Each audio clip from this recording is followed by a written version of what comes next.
дар муддати 90 дақиқа хонандагони мактаби барномасозии ITRAN барномаи чатботи доноро сохтанд. 6 нафар хонандагони мактаби барномасозии ITRAN дар озмуни ширкати мобилии Мегафон иштирок намуданд. Ширкати мобилии Мегафон барои дарёфти барномасозони ҷавон озмуни Мегатонро баргузор карданд. Дар озмун намояндагони ду мактаби барномасозии ITRAN 6 даста ва мактаби алгоритм 6 даста иштирок доштанд. имрӯз технология хеле пешрафта истодааст ва ширкати Мегафон Тоҷикистон ин соҳаро пеш мебарад.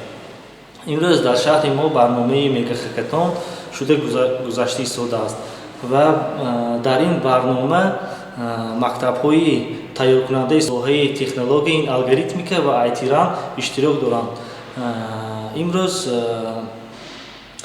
байни 12 команда бозӣ гузаронида шуда истодааст.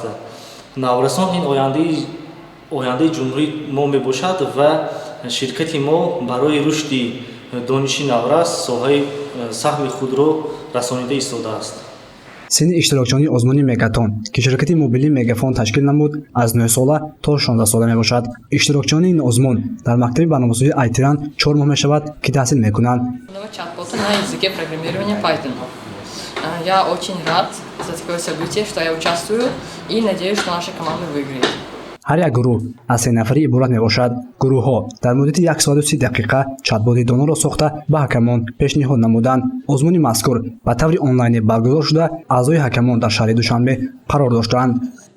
ин донишҷӯёни имрӯза дар Python саршавиш 4 моҳ омӯхтанд ва аллакай имрӯз дар хакатон иштирок мекунанд. аслан барои иштирок кардан дар ин хакатон мо дар худи дохили ITRAN як озмун эълон кардем то ки аз байни кӯдакон беҳтаринро қабул кунем. мана имрӯз аз 20 нафар 6 нафар дар ин ҷо иштирок мекунанд ва 6 нафари дигар аз шаҳри Душанбе.